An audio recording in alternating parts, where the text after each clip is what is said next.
It's just 2 days since Nigel Mansell became the Formula One World Drivers' Champion. He's been at home with his family, savouring the fulfilment of his life's ambition. But the privacy is short-lived. It's time now to face the world's media and strike a pose for public consumption. Life's just been a whirl since Sunday, as Roseanne can certainly testify.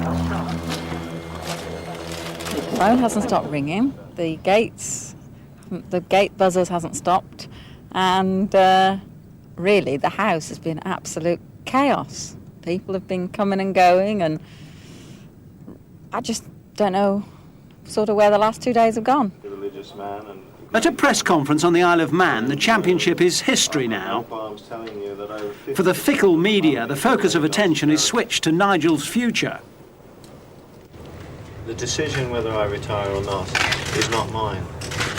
If I am given the opportunity to defend and carry on my career in the way that I've driven and strived for the World Championship this last 2 years and the last 13 years, if you like, in Formula One, then I will continue.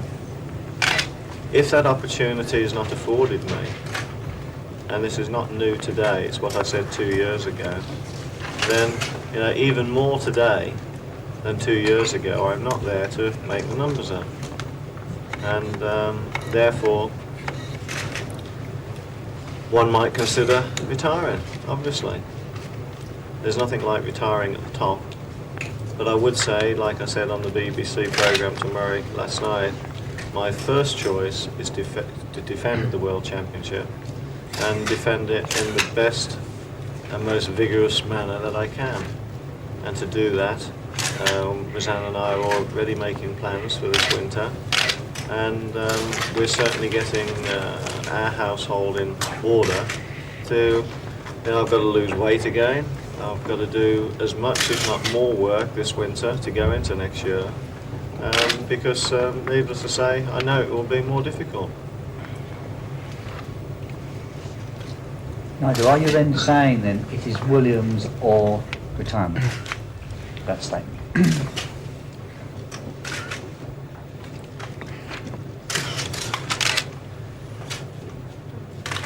I think so. Yeah? The Ferrari thing is out of your mind now? Well, it's a lot of money, isn't it?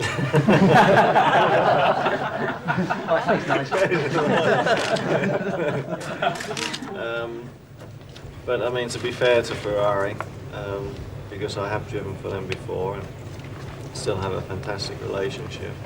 And Nick has been very upfront. I'm not playing any games.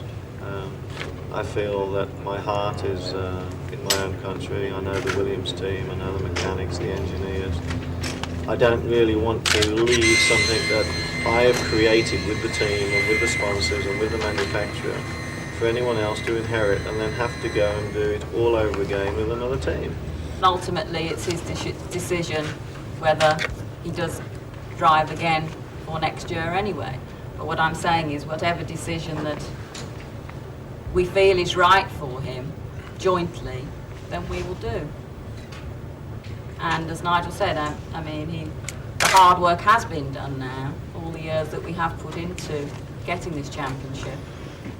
I think he deserves to have the chance to enjoy it. Whether Nigel's afforded that chance remains to be seen, but for now at least he's enjoying his success. Kick those legs really wide. Kick those legs really wide. Hang on a minute. Boom. There you go. 9 days later, we catch up with Nigel in Belgium, venue for round 12 of the World Drivers' Championship. The current points situation, Nigel of course unassailable, but there's still plenty to drive for. It's great to be so close to the world champion, but maybe not that close. Time to catch up on the news.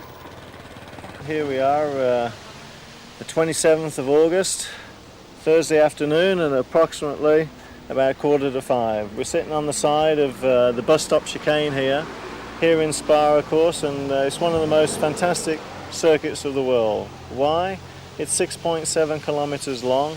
It actually climbs up into the valley and descends down, has some incredibly fast sweeping corners. And I'll just stop there for a minute because I'd just like to introduce you to somebody who makes my racing as easy as it is. David Brown, race engineer for Team Williams. David and I have won together now 26 races, and I think that's an astonishing record on its own, isn't it, David? It's a lot. It's a lot of races. It's a lot. Yeah. David says to me many times that it's not enough.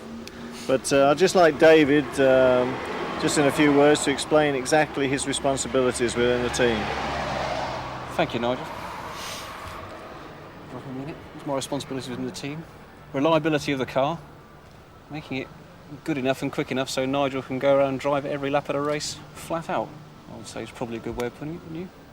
Yeah, and also, you know, all the technical data, keeping everything abreast with Renault, collating everything, making sure the mechanics have the information actually to sort of set up the car. And I think David quite rightly is very modest, because without him I couldn't actually function as a race car driver and I couldn't actually win the race. Why? David is the key individual that actually translates all my requirements onto the car via the mechanics. So, I mean, he is modest, and he is one of the great engineers of, in my opinion, of all time in Formula One. And the most important thing I'd like to go on record and say to all of you, David is part of my World Championship this year. We've been a great team, and I'll say to him now on the TV, thanks, David.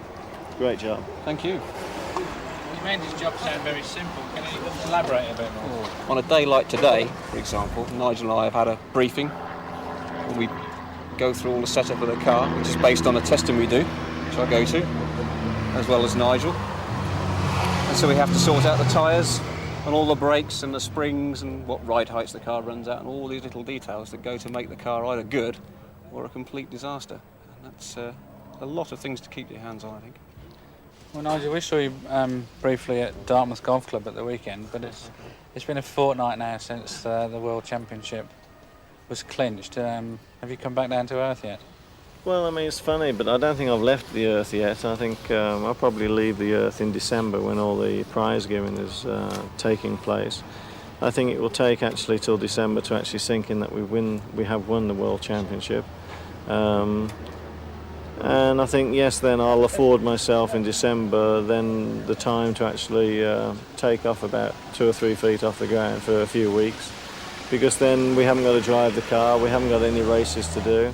I think the reason the reality won't set in until then is basically because we've still got 5 races left. David, I know, and the team would dearly like to win them, and I'd like to think that Red 5 can win 5 more races maybe. So we've got a job to do, and you mustn't let up in this business. You must keep the pressure on all the time. And I think we've got to be very focused, and we've got to be very stern with ourselves this weekend, that we don't sort of fall into a sense of security that perhaps isn't quite there. The atmosphere in the pit lane last, 2 weeks ago must have been fairly frenetic, the way the race was to-ing and fro-ing. It was exciting. Very, very exciting, yeah. Far too exciting, really. David really enjoyed it when I had a puncher, didn't you, David? Seen it before, I'm afraid, that's the problem. Passes before your eyes. Had you already thought, well, it's cut and dried now? You know, before the puncture I think we've all been doing it far too long to believe that it's all over until the flag's out, really. Yeah, I mean, while Nigel was in a good position, he still hadn't finished until the end of the 77th lap or whatever it was. So. And how did you feel when you knew that he went back out, 6th place?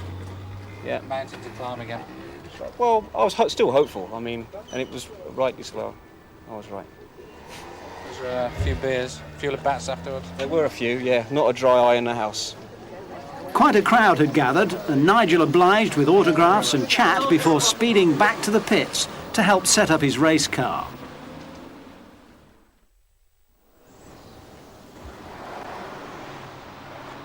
Good morning. My normal bright and early call here we are at 8 o'clock on Friday morning. Didn't sleep very well last night. I think it's getting used to the fact that the championship has been won, and being at the track yesterday, and seems to be having more hassle than normal. The humdrum of daily life is more or less the same, except that The demands on your time seem to have almost doubled since concluding the championship in Hungary. There is definitely a significant difference. Today I'm very pleased to say that the weather is good, and we've just got to go and see what happens a bit later on. See you. The historic town of Spa is a delight on its rare sunny days. Its attractions include the world's oldest casino. But water is Spa's main claim to fame. The region is rich in puants, places where the iron-rich mineral water wells up from underground. Sulfo-ferruginous and carbogaseous mineral springs with health-promoting properties. The word spa has even become the generic term that denotes mineral springs and a thermal resort.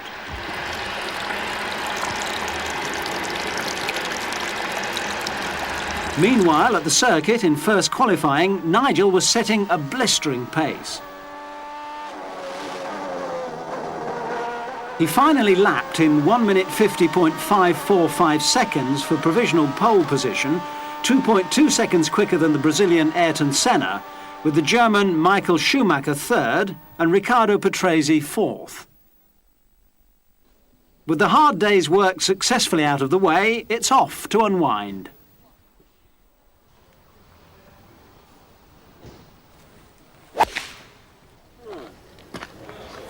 Oh, a little bit hard. Anybody who think you've been qualifying, Nigel?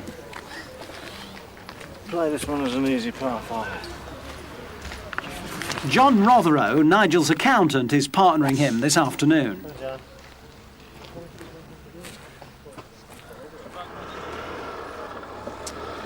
Well, here we are at in Spa, Francorchamps, and on the golf course, wherever. The golf course here is it's super. It's cut out the woodland, and it's one of the better golf courses in Europe for seclusion.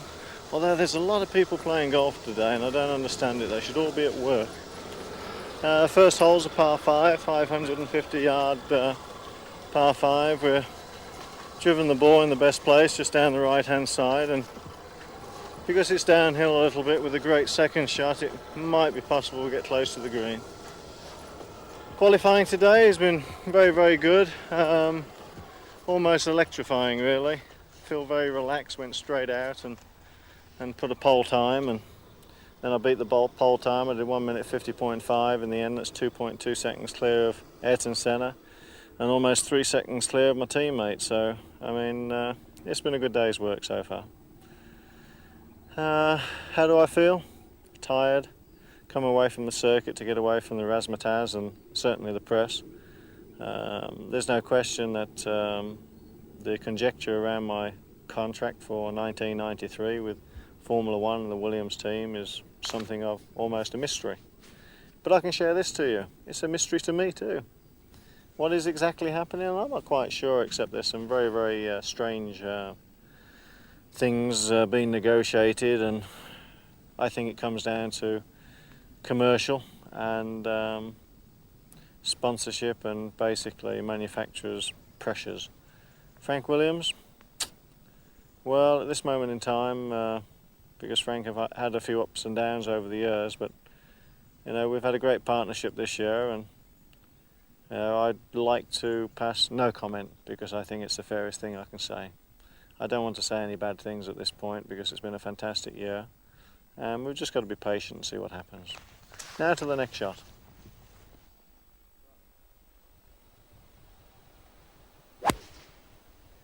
Oh, come on, bounce right. Get from behind those trees.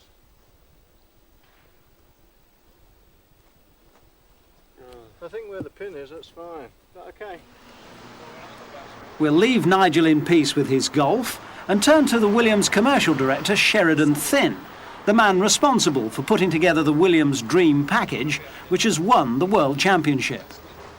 Yes, I think it's too long since we'd won a World Championship, and I think Williams needed and Renault needed somebody who not only had Nigel's talent and commitment on the track, but somebody who could push us all that much harder, extract from everybody perhaps 110% of what they thought they could deliver, which is what you need if you're going to win not just some Grand Prix races, but a championship. I think a lot of people, not all of them critics, have actually said that the car's a supercar and that that's why the championship's been won so early.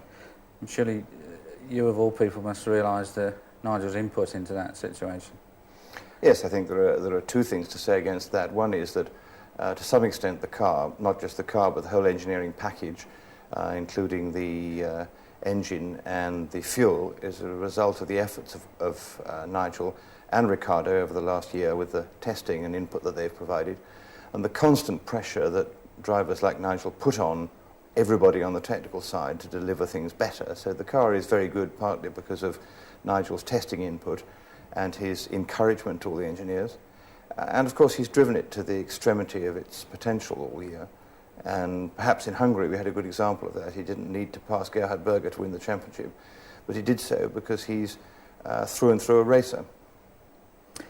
We all know he can be a bit prickly to handle at times, depending on his mood swings. How do you manage to maintain your good relationship with him?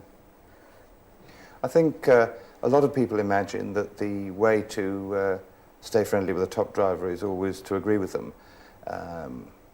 There isn't really anybody in the world with whom I always agree, and the friendship that I have with Nigel is on the basis that if I want to disagree, I will say so, and I hope that he respects that if I've put forward contrary opinions sometimes, it's because I believed in them and believed sometimes that different things might be in his interests. So I've always enjoyed working with him, which is sometimes very demanding, but absolutely never boring.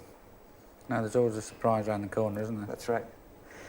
I think probably one of the first times we actually saw you on the programme was in Brazil, round 3, was it? Yes. And I think that's when Nigel's contract renewal talks perhaps started, and of course they're still going on. Is there anything there that you can enlighten us about, or is it all still? Well, it's a long road. We've been having discussions for a very long time about 1993, and I've done a lot of negotiations, not just with drivers, but with major companies as well. And if you know when they're going to finish, then they have finished, because you never can say it's going to be another 3 days or another 3 weeks. So today, those discussions are still going on, and I hope they'll finish. I hope they'll finish soon with a result that I want, but I can't tell you when that will be. I know that Nigel's peaked, if that's a strong enough adjective, for the delay perhaps in signing a new contract. Has that made your relationship with him the more difficult recently? I'm sure he's frustrated because, like all serious racing drivers, he's impatient and wants to get on with the job. I hope we have enough mutual respect that he doesn't blame me personally for these delays, and indeed I've been trying to ease things in recent days, and he's aware of that. While Nigel finishes his round of golf, there's one person who's willing to talk about the contract situation, a disgruntled Ayrton Senna. Prost has a contract, he has a clause in there that has a veto for me to drive, and it's nothing you can do about it. He simply doesn't want to compete with me in the same car, and it's basically because he knows that in the same car is tough to beat me. He gotta have a different car, and that is sad because this is business, of course, but it's also some sport in it. And considering that Williams is well ahead, in technically speaking, than anybody else, it means that at the moment I have no alternative to compete with them, with Prost, with another car. If I was in the same car, then we would have a fantastic championship. Thank you, gentlemen.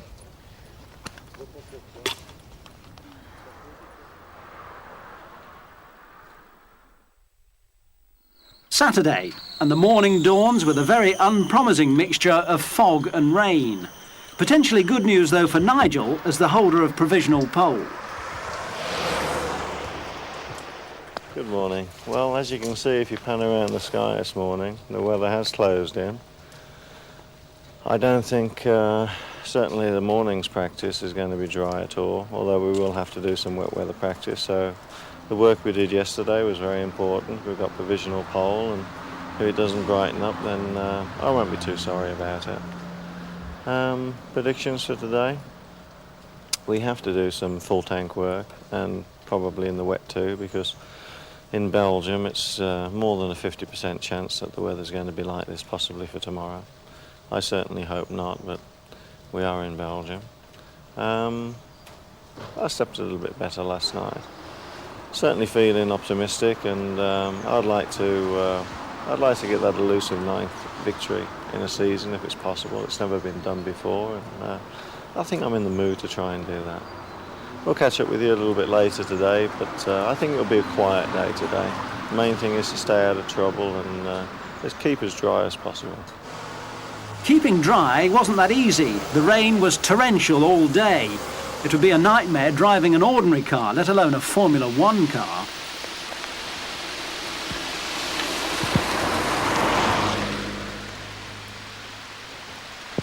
The weather meant that no one could get anywhere near Nigel's Friday time. So he kept pole position, and although the golf course closed sign would deter lesser mortals, it didn't deter Nigel. He brought some friends with him to the sodden course today. Teammate Riccardo Patrese and the singer Chris de Burgh. Well, it's a dog-leg left, Chris, not right. What a pity. But it's fantastic. It's dead centre of the fairway, and Riccardo, position uno. 1,000 francs, no problem. Well, here we go on one of the fastest circuits in the world here in Spa, and I'm very pleased to say to you this evening that we managed to do the pole sitting time on Friday, which is 1 minute, 50.5 seconds. And on a very fast lap, you're exiting, you have the start and finish line here, and you're exiting the bus stop as fast as you possibly can in 3rd gear, changing up to 4th, and momentarily up to 5th before coming into La Source. Braking very hard, down to 2nd, and you probably get up to this point at about 240 kilometres an hour. 2nd, 3rd, 4th, 5th, and 6th going down the hill, and this is the most incredible part of this circuit. Through this corner here, flat out in 6th gear, and you're actually hitting this corner at about 300 kilometres an hour.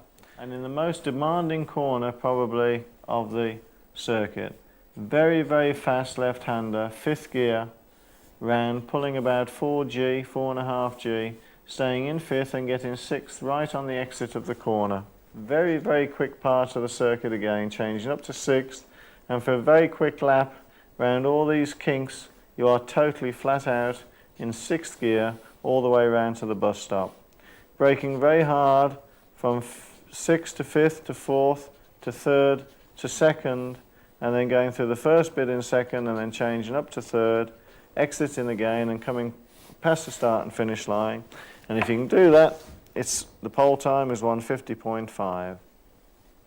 We also had a wet practice today, and just to let you know, when it's very, very wet here, the wet time today, the best time was 2 minutes, 7.6 seconds.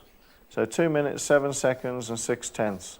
So you can see that there's quite a big difference. There's 17 seconds a lap, near enough 18 seconds a lap between a wet time and a dry time. Very, very demanding circuit, very demanding for the engine, a lot of high revs, but nevertheless one of the best circuits in the world. Race day, and Nigel chooses 2 wheels for the journey to the circuit, although companion John Rotherow isn't too keen on the idea. Oh dear. In the end, discretion is the better part of valour, and Nigel leaves alone.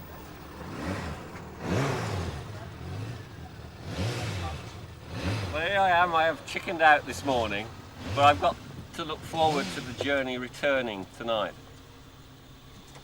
I'm not very enthralled about the prospect. The start of a perfect Sunday in Spa. The church organ is in magnificent tune. The mineral baths are bubbling.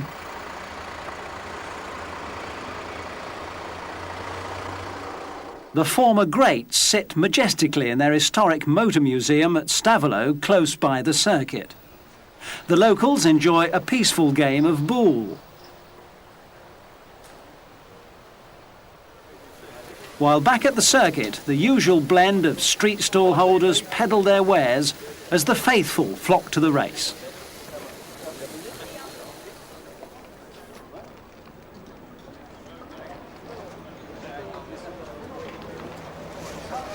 Nigel's computer-controlled start is poor, allowing Senna to lead, but on lap 5, Nigel overtakes the McLaren and is soon followed by his teammate Ricciardo. And then the rain begins in earnest. Nigel's first in to change tyres, rejoining in 8th place. Then the leader Prix comes in for tyres, leaving Senna in front. But Senna, still on slicks, soon concedes the lead to Red 5. Nigel stays there for 17 laps and wants to come in for new tyres as the circuit dries, but the Benettons and Prix are in first. Schumacher is now second on slicks, but Nigel's still waiting to change tyres. He comes in, but it's too late. Back on the track, he fights to within 3 seconds of Schumacher, but develops a problem and slips back. Schumacher takes his first checkered flag, with Nigel home safely in second and Ricciardo in third, enough to clinch the constructors' title for Williams. In the drivers' table, Michael Schumacher is now pushing Ricciardo for second place.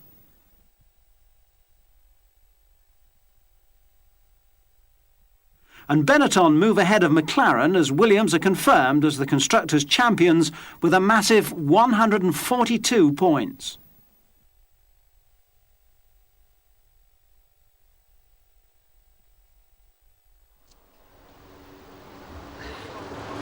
Well, I got back in one piece. Nigel was very kind. Took it very easy. Yeah. I hope you enjoyed that one.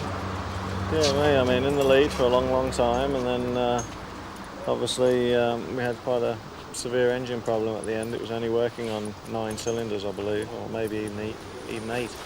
So all credit to Renault, because I didn't think the engine was going to last, and I actually, the last 7 laps was, I must have lost something in the region of about 100 horsepower, and still managed to keep going, and you know, that was amazing. With that 9th victory still eluding him, it's a quick dash to the airport now, with hopes high for Monza. Monza is a town 8 miles northeast of Milan, and at the end of its most elegant thoroughfare, the Royal Palace presides over a huge public park. Hidden within the parameters of the park is the Autodromo Nazionale di Monza. Today sees the first qualifying session for the race, and just after dawn, the dew still clinging to the fir trees, Monza braces itself for the invasion of the famous Italian tifosi, the most ardent of all motor racing supporters. 15 minutes away from the circuit is the Hotel Umberto I, Nigel's base for the week. Good morning, everybody. Here we are, 8 o'clock in the morning. I was going to say the San Marino race, but I've corrected myself. It is the Monza race, of course. A lot of things have been happening. We've had incredible tropical storms the last 2 days. I mean, I hope that it's actually blown over, but the front that's been hanging around the last 2 days has been incredible. I'd say several inches of rain has fallen. We played golf on Wednesday in a charity function which raised $60,000 for children's charities, which was very, very good.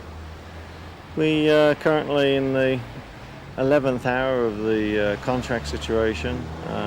I'm supposedly going to be having an offer tonight or tomorrow morning, and I would say that things are going to be very lively, perhaps later today and certainly tomorrow. As for the job in hand, same as normal, back to the office, 10 o'clock this morning, practice.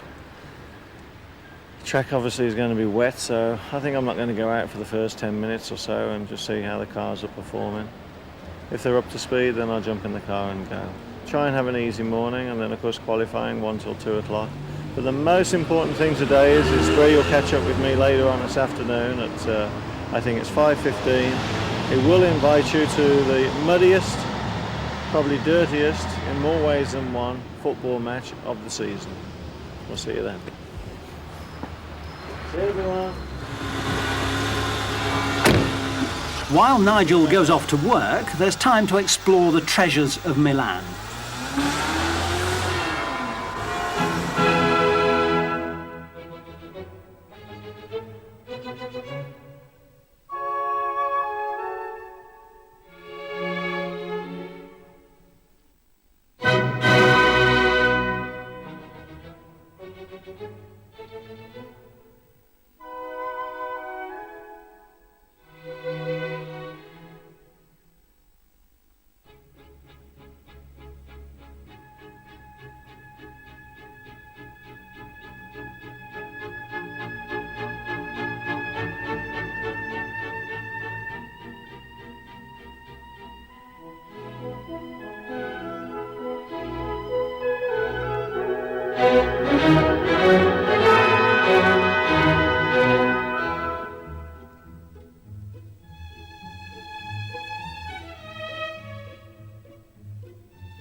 Wherever you go in Milan this week, it's impossible to ignore the affection for motor racing, and Ferrari in particular.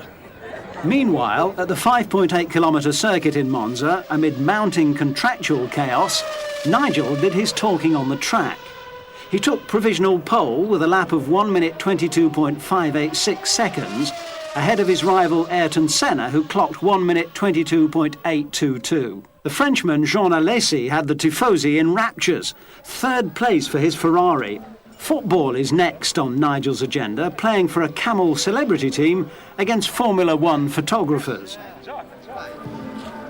So too is Riccardo, an Italian with football in his blood.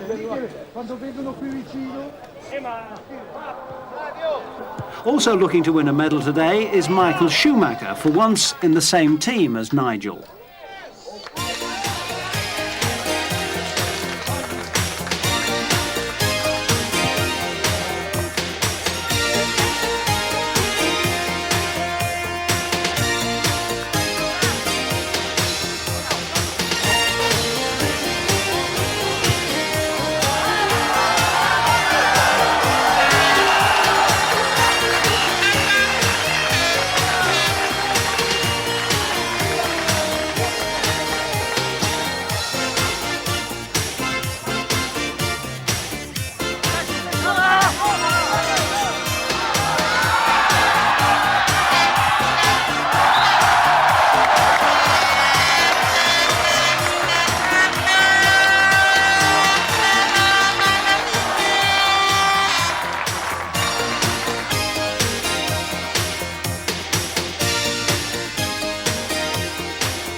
The celebrities were clear winners, 6-4, and Nigel stepped up with captain Flavio Briatore from Benetton to hold the trophy aloft. Provisional pole and a winner's medal, not a bad day's work.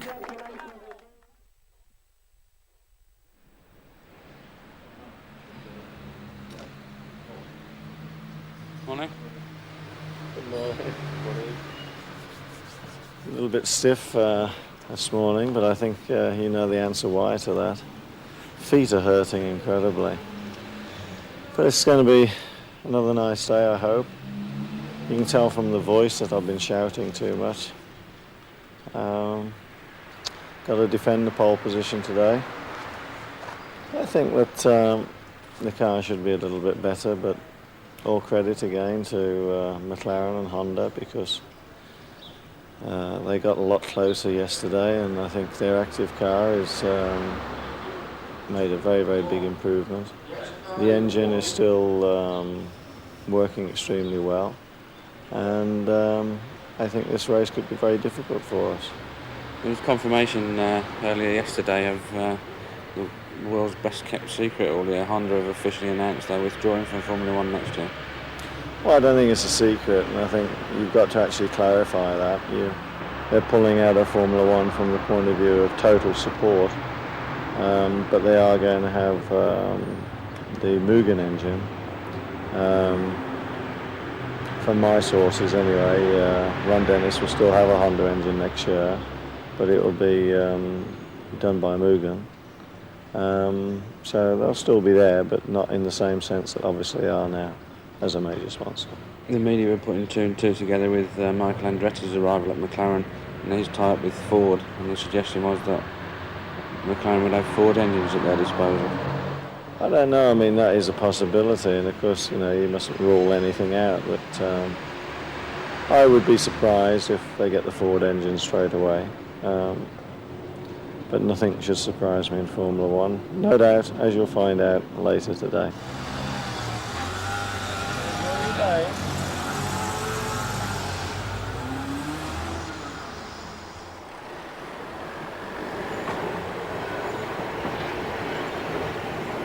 Against the backdrop of the famous La Scala Opera House, the stylish Milanese shopped, while at the track, Nigel, in a whirl of contract mayhem, was going still faster, improving to 1 minute 22.221 seconds for pole, ahead of Senna's first session time. Very thrilled that I was only the one of the top 4 drivers to actually go quicker today, so I mean I'm drawing some satisfaction from that. And Ferrari in their home Grand Prix as well must be pleased. John Lacey on the second round, probably Yeah, the first time this season. they have a good qualifying engine, and Jean will be behind me on the grid, and I don't know whether that's a good or a bad thing because he'll be fired up here at Monza. It's imperative that I get a good start tomorrow. Ayrton Senna's probably the closest he's been to you all, yeah? Do you think he's trying to prove a point? Well, I mean, I don't know about proving anything. I mean, any driver out there, whether it's Ayrton Senna, Jean Lacey, or any of the other drivers competing, they always try and go as quickly as they can. It just means that their car is working better here, and you know, their engine power is still good. If I could change the subject from qualifying to the contract situation, Senna's been a thorn in your side for most of your career, and it appears he's trying to blight you again by nicking your drive. How do you feel about that behaviour? That's history, and I mean, he dialed himself out in Spa, and as I understand it, Prost has a total exclusivity against him and even certain things against me, so, you know, I'll pass no comment on historical things. But there's counter rumour and rumour. I mean, the suggestion might have been that, you know, it was all brinkmanship and he's trying to force somebody's hand. Well, I'm not prepared to speculate on rumour. I'd rather, you know, talk about what I do know. You told us yesterday morning that there might be something happening and... Well, there could have been a whole number of things happening today, but the goalposts move, as ever, very quickly in Formula One, and prudence is prevailing. In as much as I'm being patient, I'm listening, and as soon as I leave you here now, I should be making a phone call to my wife to discuss certain things and revelations I found out about today. And it might well be that, you know, I might take charge of the situation tomorrow. I've got a phone call as well to make somewhere else. I'm having to be patient, and obviously, until I know, you can't know. Sure. I mean, are you offended by what's been going on? Presumably you must be. Well, I think I can't be offended when I won the World Championship, and I'm disappointed. Offended, no. I mean, because it's business, it's commercial reality. It's one of the facts of life, and who said life was fair? I don't agree with it. I'll go as far as to say that. But, you know, nothing is over until it's over, and we've just got to be patient. And are you prepared to put a time scale on maybe how much longer you're prepared to wait? Well, while I'm still talking and hearing different stories conflicting all the time, and I've got another meeting tonight, I've only come back here just to obviously do this programme and speak to you. As soon as we've done this, I shall be returning to get back into the foray of it. Time now for our special insight into the Monza circuit. Right, here we are now, going on the fast lap here in Monza.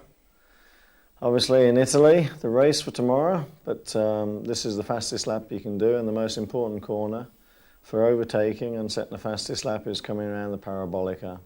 You come around here in 4th gear, accelerating very quickly into 5th, and this is where Derek Warwick had his big accident some years ago. And then into 6th gear, and then this is where you are actually doing 334 kilometres an hour, which is obviously very, very quick indeed. This was a corner some years ago that John Watson in the McLaren hit the barriers and the engine flew off the back of the car, caught fire, and thankfully John was okay, but the most massive shunt in this corner is very, very dangerous. Accelerating all the way down the back straight, again reaching speeds of over 330 kilometres an hour. Braking very, very hard for the 3rd and last chicane, but down to 3rd, it's the fastest chicane on the circuit. And before you get the exit of the corner, you're up to 4th, and then changing here to 5th and 6th, and actually obtaining again about 290 kilometres an hour down here. Again, a light brake, and then this corner is mega important coming in here, because setting yourself up so you can overtake down the main straight. If you can get the lap right, you can do 1 minute 22.2 seconds, which just coincidentally happens, I'm very pleased to say that it is my 11th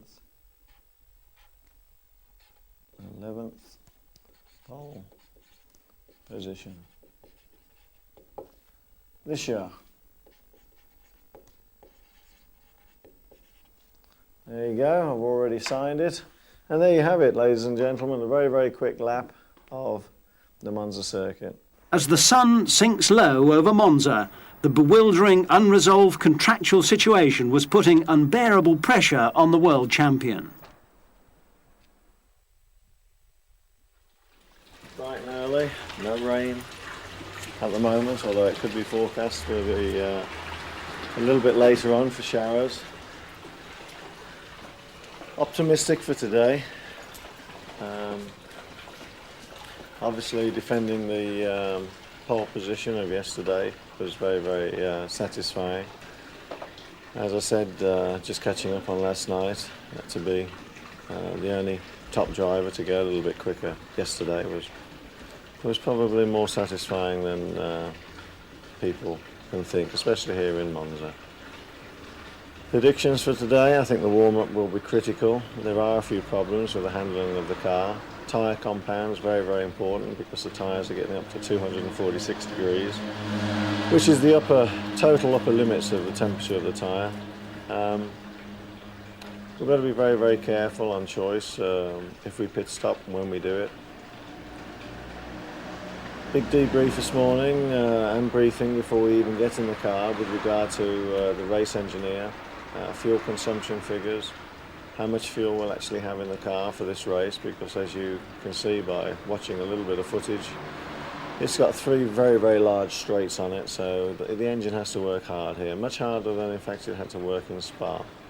And as you're aware, in Spa we did have an electrical problem there with the engine, so a lot of things to be covered this morning. What about the setup for the car? Basically minimum aerodynamics that you can possibly run on full tanks, because straight line speed here is of the utmost importance for overtaking. It doesn't matter how quick you are in the corners, if you're not as quick or quicker than them down the straight, you just can't get past.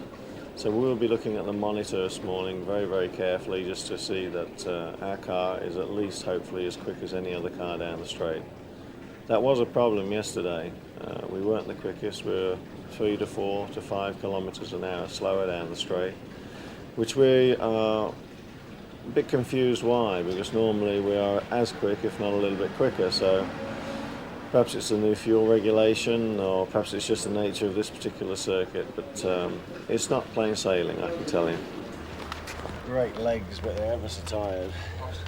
Nigel's humour conceals the emotion and agony he's being put through as he heads for the track. As the flamboyant Italian fans make their way to the track by every conceivable method of transport, Nigel calls an emergency press conference straight after warm-up and drops a bombshell on the unsuspecting Formula One world. Due to circumstances beyond my control, I have decided to retire from Formula One at the end of the season. Despite a desperate last-ditch attempt by Williams to stop Nigel's announcement, the champion has had enough.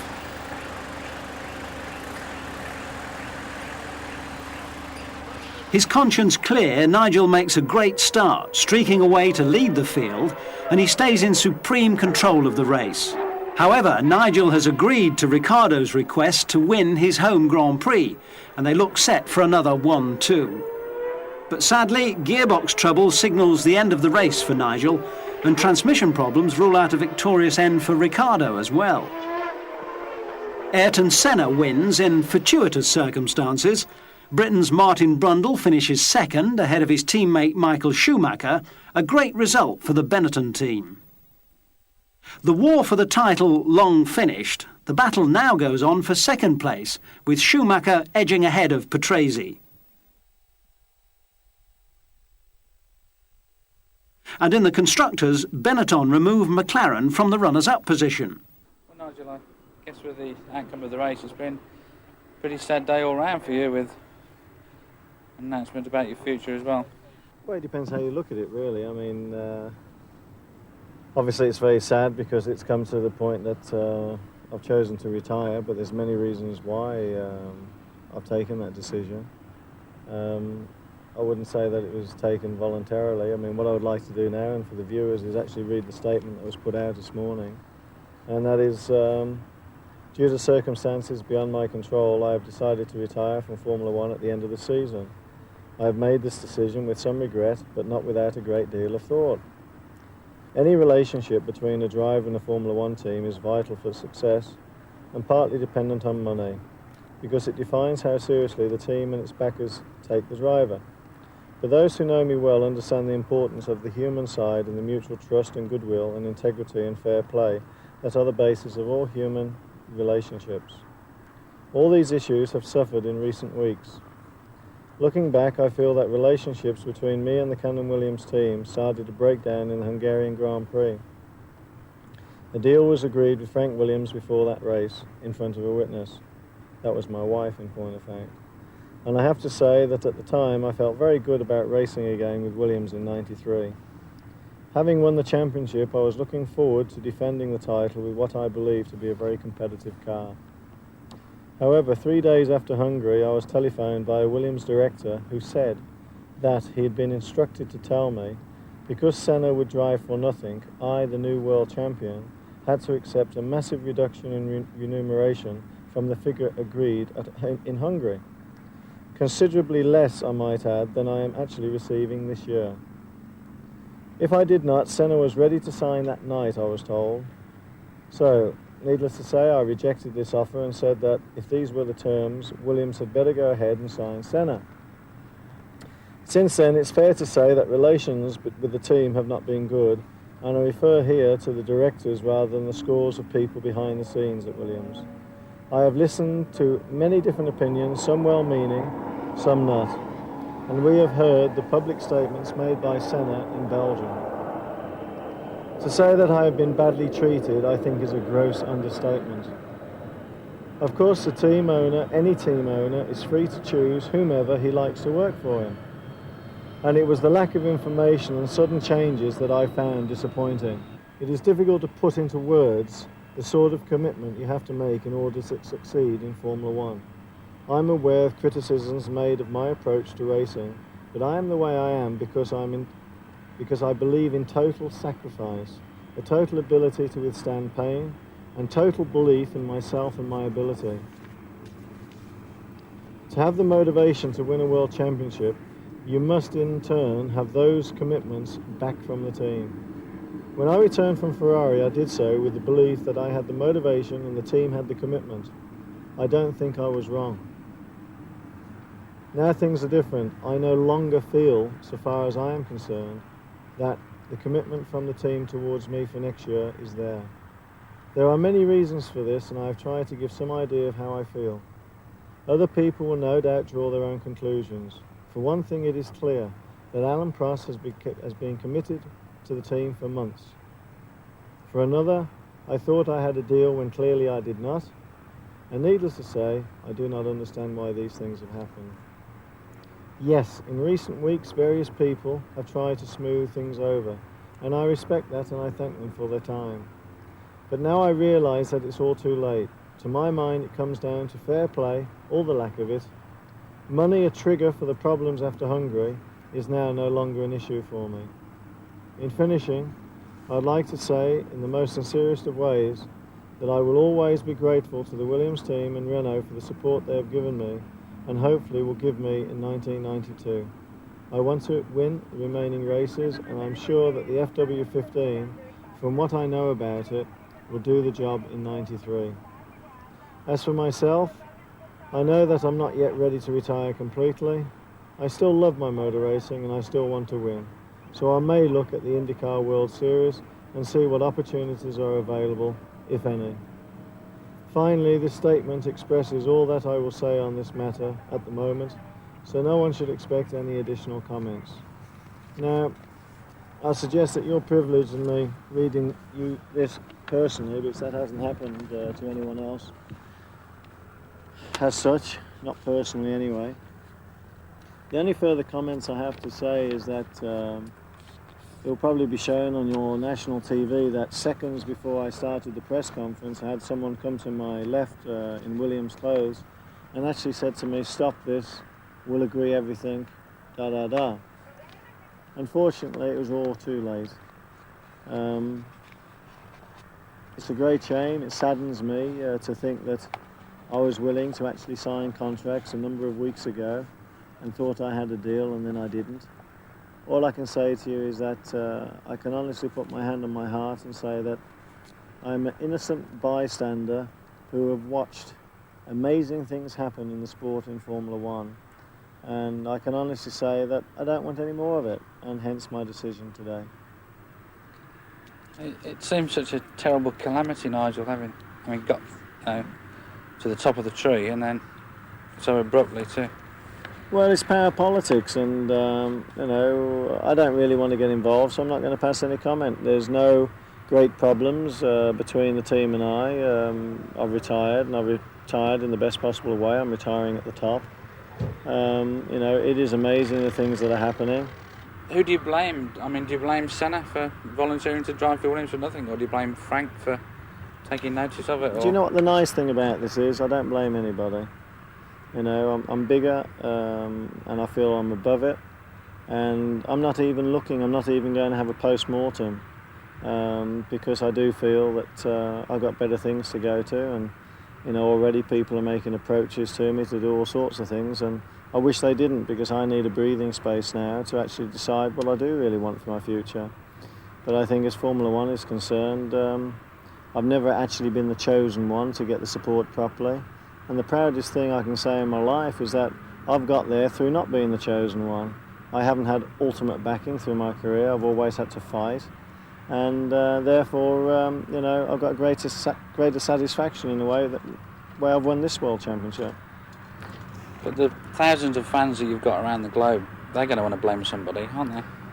Yeah, but the thing is all I do is, this is hearsay, so this is not my statement, but Frank Williams told some of the press people that the fans don't pay his wages and they're not his sponsors, so I don't really know what that means, but yeah, I think Frank was quoted as saying that he'd love a British driver in the seat, but that you don't have a British sponsor. At the end of the day, it can't surely just be about pound, shilling and pence, can it? Well, I'm not going to be drawn into it because, as I said, I'm going to be above it, and it's for everybody to have their own post-mortems if they wish. I'm going to be the sporting person I am and say that the decision has been taken by me today to dial myself out of it, and I've got to live with that for the rest of my life, and I can. Just one last thing. You retired once before and were drawn back in by Williams. Is the position now irretrievable? Well, it's a very, very good question, and I'd say that when I retired before, it's because I was completely blocked out and I wasn't prepared to make the numbers up, and I knew exactly the package necessary to win the World Championship. And what I've said here, with the paragraph, I wasn't wrong when I came back. I came back for all the right reasons. We built the team up because the team was on the floor. It wasn't a race-winning team again. We won 5 races last year, and we came into this season with tremendous momentum. We won a further 8 races. We won the Drivers' Championship. We won the Constructors' Championship. So I wasn't wrong. And, it comes down basically that if you're not afforded the opportunity to defend your title in the manner in which you won it, then there's no point. And, there's a whole host of reasons which I'm going to keep private. But basically, in answer to your question, I've won the World Championship now. It's taken a long time. It's taken literally blood, sweat and tears. Huge sacrifices personally with the family and with my wife. And, enough is enough. And when you've actually accomplished and won a World Championship, you don't expect to be compromised. I must admit that having won it, you do not expect to be compromised. Well, I'm sure that worldwide millions of people have been delighted that you've won the World Championship at last, but by the same token they'll be awfully disappointed that something so good has come to an end so soon. Yeah, well, all I say is that, I'm disappointed too, but I'm afraid it was out my hands, and I informed everybody that if things didn't sort of come to fruition very quickly, that this was imminently going to happen. So I didn't just spring it on people. I did give them warning and gave them time to sort things out. But alas, it was all too late. Confirmation then of the end of an era and bitter disappointment for Nigel and his supporters and followers worldwide.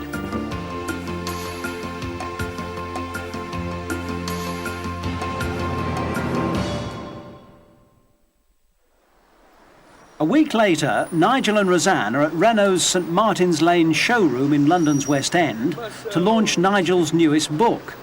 Ironically, it's titled Mansell and Williams, but the champions just signed for the American IndyCar Series for 1993. Thanks for coming. Yeah, well, that's a good one, isn't it? I mean, obviously we signed for the Newman Haas team, and that's going to be an incredible new challenge. Can't really tell you much about the cars. I've never driven one, never sat in one, but I think the important thing is we've got 3 races to go this year in Formula One. I still want to try and get that elusive 9th win, which has never ever been done before, and get a few more points for the team and that. So I'm just concentrating very hard on still trying to do a fantastic job this year. Thank you. Earlier in the day, the book went on sale in Fenchurch Street, the heart of London's business empire. And they were queuing around the block for this new commodity making its debut in the marketplace. And the man himself was there to sign and dedicate some copies, the perfect Christmas gift for the motor racing fan.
Coming to 400 books later, Nigel emerges with writer's cramp.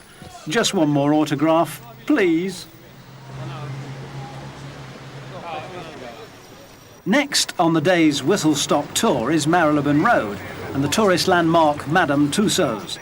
This waxworks museum has been home to some of the world's biggest celebrities over the years, and they've now decided that Nigel should join the esteemed ranks, the first Formula One driver to do so.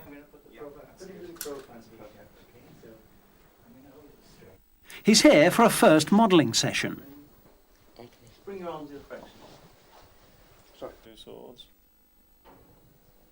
And you can see now, as well as going as fast as one can around the circuits, you have to require a bit of patience doing this, especially when you have the point stuck up your nose.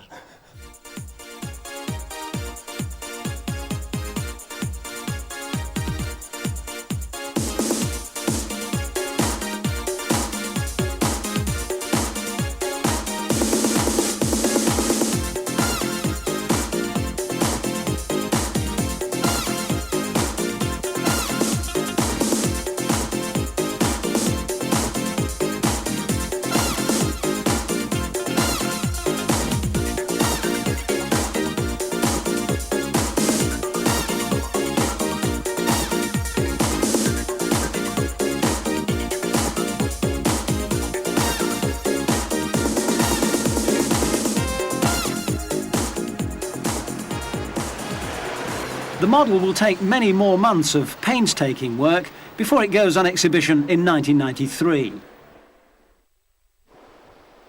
3 days later, we arrive in Estoril, a seaside resort about 24 kilometres west of Portugal's capital city, Lisbon, and venue for round 14 of the championship. Our first chance now for Nigel's reflections on a traumatic 2 weeks. I mean, what can one say except, huge disappointment, really. I would have liked to defend the World Championship in the manner that I have won it, but I think the nice thing for me, sitting back here nice and relaxed without saying anything to the detriment of the team anymore, is that people can witness still the wranglings going on in Formula One. I believe as we sit here now that amusingly, or not so amusingly if you're with Williams, McLaren have brought the Ligier team, and in so doing assure themselves of the best engine in Formula One next year. And I think part of the reason of taking Prost on in the Williams team was to make sure that they have exclusivity of the Renault engine. I mean, in one word, that's Formula One, that's motor racing.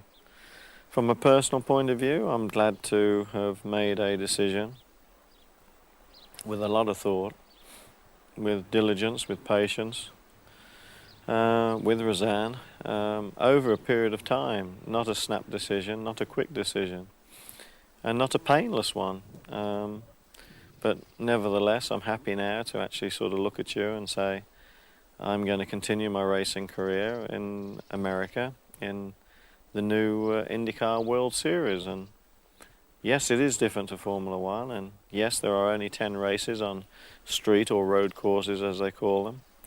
And there are 2 big ovals and 4 small ovals. Everything is very, very different, but a new challenge. And a challenge that I relish because I believe with the Newman Haas team, I have been given the opportunity alongside to drive with Mario Andretti, the opportunity to go for another World Championship with the backing and support that I believe in. And therefore I'm very happy. I'm pleasantly getting quieter and more reserved and more content with what the future holds for me. So therefore I can actually sort of look at you and look at camera and say what really is happening in Formula One at the moment is not for me. And I'm glad that I'm out of it before future wranglings still continue. Can you pinpoint when the alarm bells started to ring, perhaps? Well, I think I must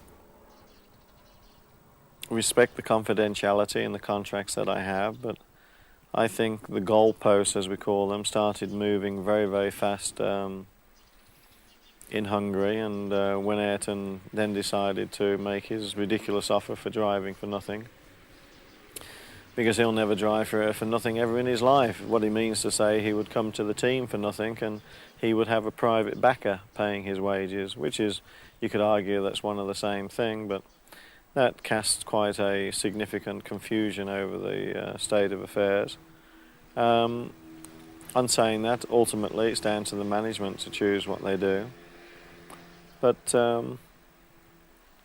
from then on, things got better and worse and all the rest of it, and I'd just suggest that Nigel Mansell decided that there's better opportunities elsewhere in this present environment that one seems to have to compete in off the circuit. Your close friend Sheridan Thin has resigned through all this. I think it's been a fairly closely guarded secret because it was some time ago, wasn't it?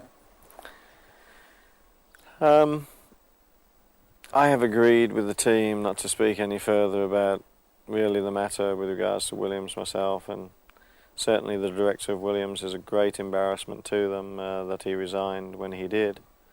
And really I'd like to go on record now, so I hope this is not cut out, and I insist it isn't, that I have no further comment on this situation. I think you watch and listen with what is read and written by awful lot of people. You'll get your own picture as the weeks follow up without me being involved. There are just 3 races left this season. has what's happened going to affect the relationship, the working relationship with Williams for the rest of the year? No, I don't think so. I think honestly the air has been cleared now. My future is secure. I'm going to certainly a new world, and I'm looking forward to the challenge with great relish, because everything's going to be new for me, and therefore I feel that this weekend, although difficult as it will be at times for sure, I will be ultra professional, be able to work with the team, and because we're not in negotiation for anything anymore, we're just fulfilling our commitments to one another and fulfilling the contract that exists, that hopefully they'll be able to deliver the car and machinery to me to try for me to go about my business, to do what I'm good at, and which is obviously racing and trying to win this weekend. And after 12 years at it, must be a tinge of sadness, regret maybe that... No, it isn't actually. I mean, now it's all out in the open, and I've decided to do what I'm doing. These next 3 races are almost, in some ways, quite romantic, because I won't be coming back here again. Whereas up until a few weeks ago, I hadn't had that concept in my head. So therefore, I'm going places now, seeing people I won't see for a long, long time, if at all, ever again. And therefore there is a tinge of sadness, but a tinge also of great expectancy for a new life, a new future and a new challenge, and that excites me a lot. You'll be in the record books again as the first reigning Formula 1 champion to switch to Indy cars on a full-time basis. What do you think are the main differences between the two styles of racing? Well, I mean, I've got to be honest and say, personally, I don't actually know. I'll surmise, but the cars are heavier for one, so I think they'll accelerate out of corners a little bit slower. There are no automatic transmissions, no automatic suspensions, computer suspensions. And, I think the biggest difference is the fact that we have 6 races on ovals, and, never driven an oval ever before.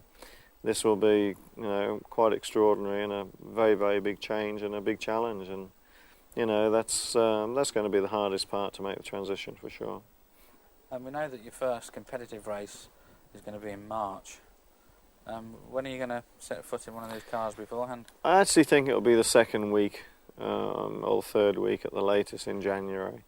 And then we'll go for probably 2 or 3 days testing, and then hopefully a week after that we'll go testing somewhere else. But we'll start to do some good mileage in January. It's ironic as well that, that Formula 1, with their changes to technical specifications for next year, have crept a little bit closer towards Indy cars as well, haven't they? Well, yes, in fact they've actually, the tyre widths, for instance, in Formula 1 next year are smaller tyres now than what they have in Indy cars.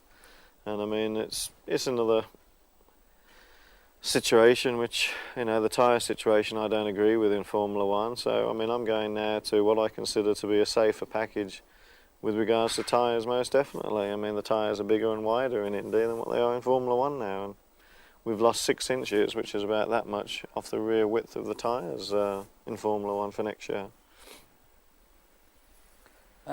You've always been noted for your bravery in your manoeuvres in Formula 1. Do you see this as a particularly good skill to have in IndyCar racing from what you know of it? Oh, I don't know. I think what I'd do is sort of repeat what Mario Andretti said, and that is, he said everyone talks about ovals and racetracks and that. He said, if you've got a race car driver and you've got a racing car, he says that's all you need. If you can do the job, you'll do the job.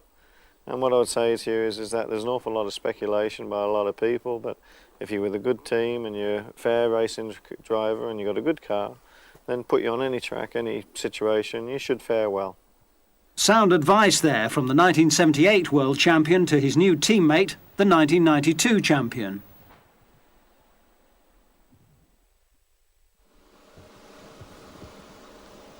As you can see, we stay in a villa here at this particular race, which is quite nice. It's on the golf course, and yes, I've made history already this trip because, number one, I didn't bring my golf clubs, and number two, I haven't been on the golf course yet.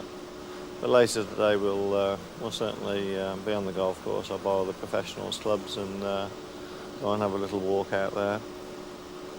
So we'll be able to have a chat out there later. This morning you get up, and I think at this time of the day obviously we haven't started yet. It's going to probably be a very, very tough weekend. More personally than anything else, because we have won the championship now. We have already retired from Formula One, if you like, before the end of the year. That is obviously figuratively speaking, not actually physically. But, you know, people's attitudes change, and I shall have a little bit of an uphill battle this weekend just doing my actual job, because there'll be people, unfortunately, at the circuit that will take great satisfaction, unfortunately. That's the way of the world, if things start to go wrong. And amazingly enough, as I said to you yesterday, things were going wrong in the pits already, because we've already changed 4 gearboxes on the cars. 2 on Ricciardo's and 2 on my race car. The T car was okay. But that's what happens in racing. Everything can work real well, and then all of a sudden you go through a period of time where things start going bad. And yesterday was certainly one of those days for the team. Predictions for today? I think my teammate will be very, very quick here. I hope that we have the backup and the support for the next 3 races. Obviously, it goes without saying with what has transpired. I can only hope this. I can't sort of demand it. But I feel we have been a great team this year, and I just feel that it'd be more of a detriment to them than it would be to me if they don't give the support now for the rest of the year. But it's thoughts that have to go through your mind and thoughts that you have to dispel. But the main thing is, obviously, be very, very professional, very competitive today. And we've just got to wait and see how things plan out.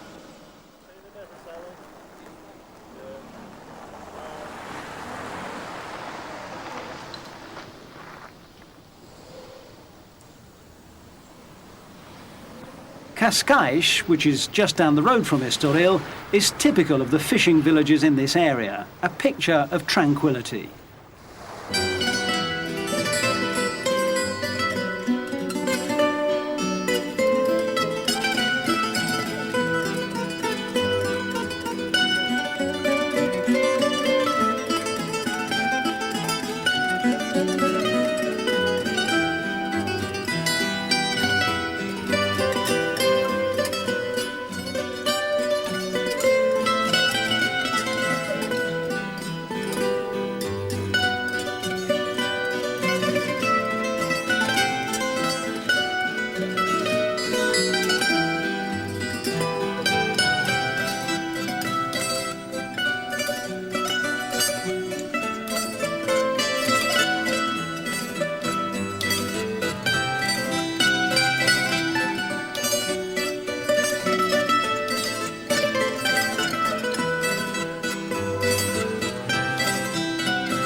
The best of the day's catch can always be found in any of the hundreds of restaurants which make this area of Portugal so tempting. The Autodromo do Estoril is a well-designed and challenging circuit, and its location provides some vantage points for the locals without parting with their hard-earned escudos. The Williams drivers outpaced everybody in the first qualifying session, Nigel leading Ricciardo by fractions, with the rest nowhere. Well, good afternoon, everybody. I mean, here we are on the 13th tee, and I think you'll agree, looking behind us, there's just a boat going out of shot behind the trees down there, but there's several boats out to sea over there. Beautiful spot. Main thing is it's nice and quiet, away from the hustle and bustle of, obviously, the Portuguese Grand Prix here in Estoril. Well, it's been, I think, quite a good day today, although we had quite a serious, or could have been a very serious accident this morning. I had a hydraulic pump fail on the car, which supplies all the pressure to the active suspension and the gearbox, and that threw me off the circuit, which I was doing about 290 kilometers an hour, where I will actually show you on the map later where I came off. Fortunately, there was a very big runoff area, and therefore I didn't hit anything, but we could have done without that. But then the mechanics did a sterling job. They took about an hour and a half or so to replace the pump, and we went out to qualify 30 minutes later than we should have done in the race car. And I put it on pole position, so, I mean, I've got a little bit of a smile on my face. By some 2 seconds as well, I believe. No, absolutely not. We're only 6/10 or 7/10 of a second quicker than my teammate. And then I believe there's a good second and a bit after my teammate to the next one. From what we saw down there today, very disappointing crowd-wise. There wasn't many people about at all, or it didn't seem to be. Well, it is Friday, you've got to remember, and there's people working, and I think the tickets have been put up again. And, you know, I'd be very surprised if there is a lot of people here, because, I mean, the economy here has been hit very, very hard. And as you can see, you know, they can't even afford to feed their dogs. I mean, you know, it's one of those problems. Was there any gossip going in the pit lane today that we... Yeah, I'm retiring. You knew gossip. I love my wife.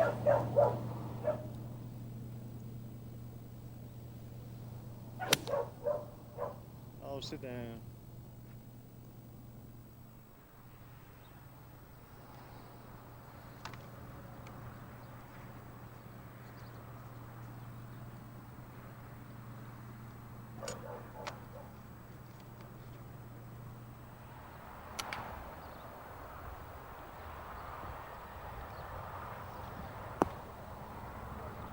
I got to make a nice birdie on here, except for the building site behind putting you off.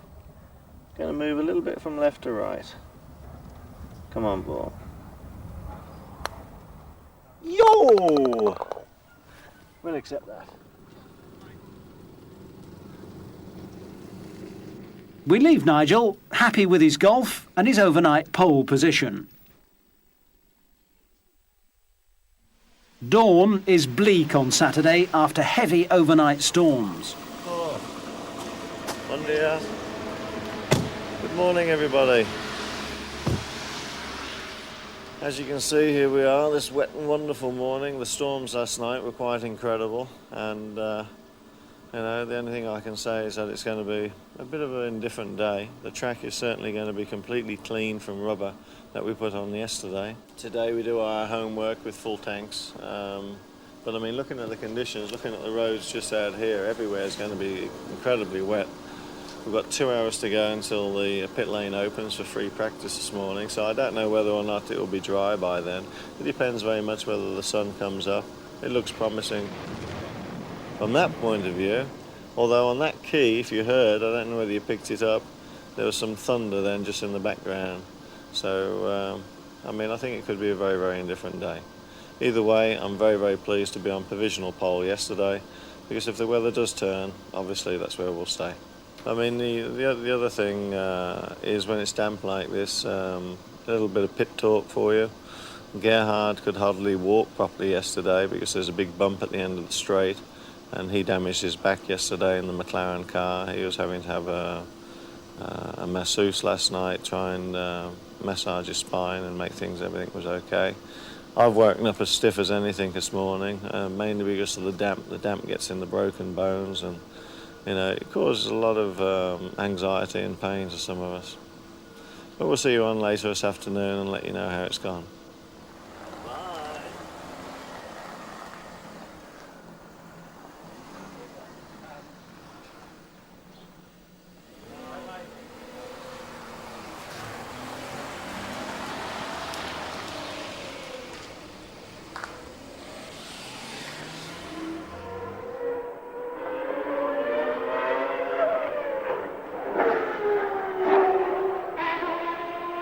Second qualifying came and went. Nobody got much nearer to the Williams pair, although Senna improved his time for third place on the grid ahead of Gerhard Berger.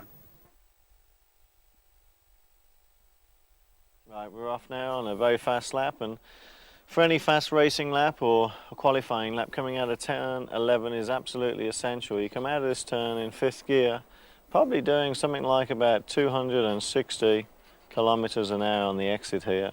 Accelerating very quick down the straight, and then past the start and finish line here, you're actually up to about 290 kilometers an hour. And then by the end of the straight here, you're exceeding over 300 kilometres an hour. Braking just a little bit. You've got to be very careful on this corner. This is the tightest corner on the circuit. Down to second gear, holding the apex, keeping the car really in on the left-hand side. A lot of bumps here. Second, third, fourth, and fifth gear, going into the flat-out turn 5.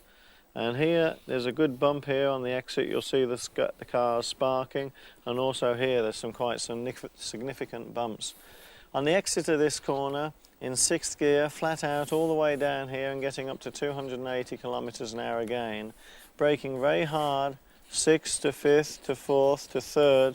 And this is a very, very tricky corner here, turn 6. Car sliding, little bit of understeer here, little bit of oversteer on the exit.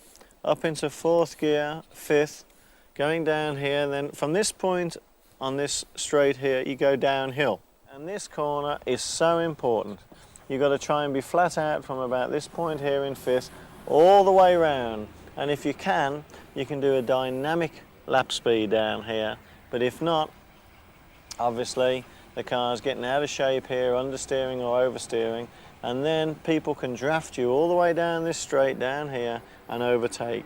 This is the real only one single place on this circuit that you can overtake properly. Maybe you can dive on the inside of turn 6, but you know, someone's got to make a mistake for that. But the real place for overtaking is down the main straight. Okay, and here we have pole position, and I'm very pleased to tell you that it was 1 minute 13.04 seconds. And the second place man, which was my teammate, was 1 minute 13.64 seconds. So there's the front row of the grid.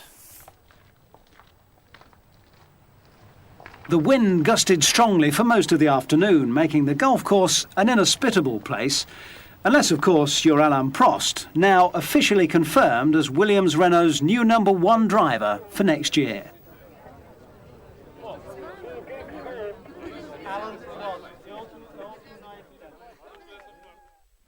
Race day and an early start. As you can see, it's 7:25 in the morning.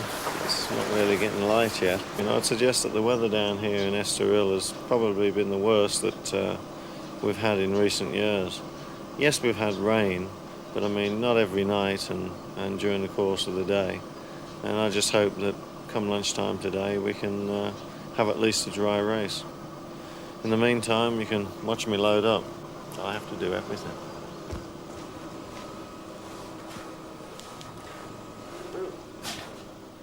The damp start to the day persisted. The sun came up and the rain came down. The racegoers here are a casual bunch,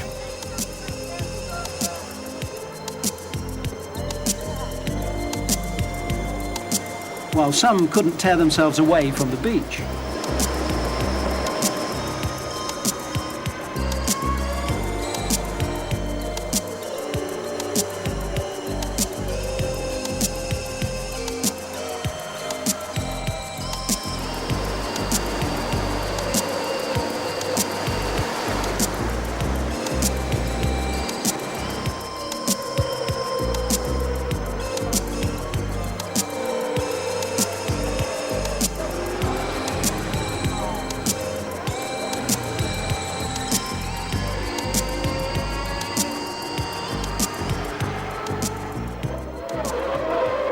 The grid gets away well. Nigel outbraking Ricciardo into the first bend to hold on to the lead, which he builds on with an increasing margin lap after lap. As the race unfolds, disaster strikes Ricciardo. Hounding Berger, he appears to misjudge the braking McLaren and climbs over its back wheel to be catapulted into oblivion, eventually bouncing downwards and shuddering to a halt against the pit wall.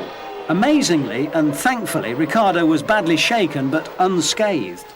But coasting home with 37 seconds in hand, it's Nigel Mansell for a record-breaking 9th win of the season. His 30th career success, and not many more satisfying than this. Gerhard Berger's second, Senna third, and Martin Brundle fourth. Nigel now with another record, 108 points in one season, beating the previous best, Prost, with 104. Schumacher and Patrese still neck and neck. In the constructors, a massive 154 points for Williams, with McLaren on 83 and Benetton 77. Congratulations, Nigel. Thank you. Quick, let's do it. Great way to get your record 9th win. Pretty Yeah, emphatic. Fantastic. Really happy. The only problem is we're in a big hurry and I can't wait for the next race because where is it? In Japan. It'll be fantastic. Just one word, how's Ricciardo? He's okay. I'll carry that. All right. What happened exactly, do you know? We don't know. Gerhard had a miscommunication. Okay. So, I mean, we're catching a plane. We've got 20 minutes to go. So, it's all a bit go, really. Let's go. Excuse me. We'll see you in Suzuka. Okay, we'll see you in Suzuka. Great. There we go. Okay, see you. So, a delighted, record-breaking Nigel dashes off to his waiting plane. Round 15 of the Formula One World Drivers' Championship brings us to Japan. We catch up with Nigel outside the Suzuka Circuit Hotel 4 days before the race. Here we are now, Thursday afternoon, around about 4:15 in the afternoon, ready for the onslaught of tomorrow. As you're aware, I mean, the last 2 years in Japan here have been extraordinary, haven't they? I mean, the last race I had with Ferrari in '90 was, of course, when I was winning the race, when the drive shafts broke at the pit stop. And then, of course, last year when we were fighting to stay in the World Championship, I'll say, obviously went off at the end of the pit straight, and that was the end of my race again, and it was the end of mathematical opportunity of winning the championship. Obviously, unpleasant thoughts of 1987 when I had that real severe accident and ended up in hospital, and many other incidents here in Japan. So, I mean, yes, when I look back historically for this race, it hasn't been very successful, but I'm a very positive person, as you know, and I'm really looking forward to this weekend, and I just hope and I pray that the car will work and function as reliable as it has at other races this year, and maybe we can put that record straight, because, I mean, one of my desires is to win in as many countries as I can before I leave Formula One, and of course I haven't won in Japan and I haven't won yet in Australia, so let's wait and see. As you're all aware, I mean, I really would have loved to have been able to defend my world title in Formula One next year, but unfortunately, through a lot of reasons, which the management of the Williams team only know, they didn't want to offer me the opportunity to defend the championship in the manner that I won it, and you know, there's a lot of commercial reasons behind that, and you know, of course, that's a lot to do with Prost and the French connection. I'm afraid I don't have any control over those situations, and I don't have any wish to either, really. I thought the team was big enough to be above it, but unfortunately they weren't. But I'm not really going to pass any further comments other than the fact that, you know, unfortunately, regrettably, I'm not going to be there next year, not only for myself, but for the fans worldwide. And if there is any sadness, it's that one thing, that I'm not going to be able to drive where I think I deserve to drive next year, to try and defend the World Championship in the Williams car. On saying that, I was offered a very, very positive opportunity to go to IndyCar racing, to drive with a great team, with Paul Newman and Carl Haas. The opportunity I have there is immense, complete fair terms, equal treatment to try and actually win an IndyCar championship, which is, if you can't win a Formula One championship again, that's the next best thing. So no, I'm really happy for that, and I mean, who knows, because the way I feel at the moment and the way I'm driving, I don't think I'm going to retire for a number of years yet, maybe 3 or 4 years time, and therefore you never know, there might be an opportunity to come back again into Formula One, but I wouldn't rule it out. I would say at this moment in time it's very, very doubtful, because I think now that I will have to concentrate my thoughts and my life now into IndyCar racing, and as you know, I'm very capable of doing that. And I think when I start to have success in America, and as John just said correctly, that probably the longest journey I'll have is about 5 or 6 hours within America. And there's only one race out of America at the present time, which is in Australia.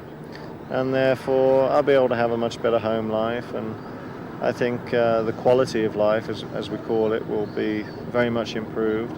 And therefore, the overall package, although perhaps in some ways not as rewarding as Formula One, in a lot of other ways it's probably more rewarding. And therefore, only time will tell. But the greatest thing of all is that I'm leaving Formula One with the most wonderful and best prize in the world, which is the championship. And I think, as you all agree, with the amount of work and years I've put into my Formula One career, I think it's fair to say that we deserve that. And if you have to leave Formula One, isn't that the best way to leave it, with the greatest prize of all? Friday morning, and thousands of fanatical fans arrive to watch the first day of qualifying.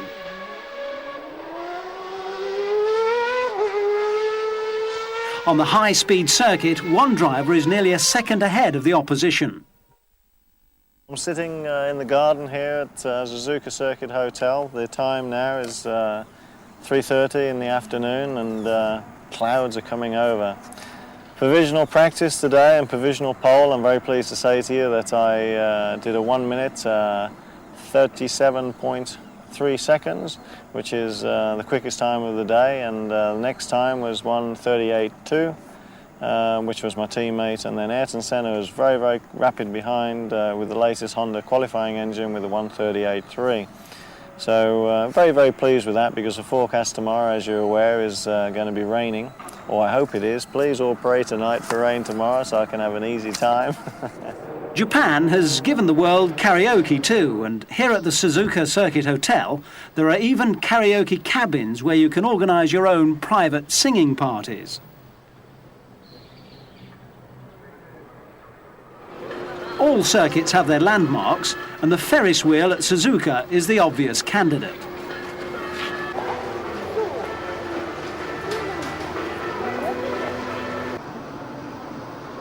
From here, there's an uninterrupted view of the whole circuit.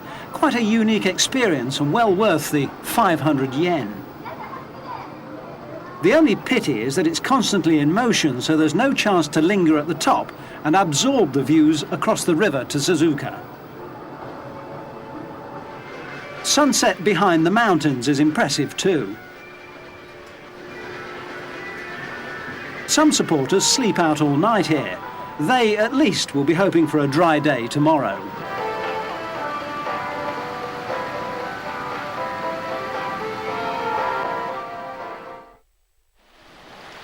But on Saturday morning, Suzuka is grey and wet.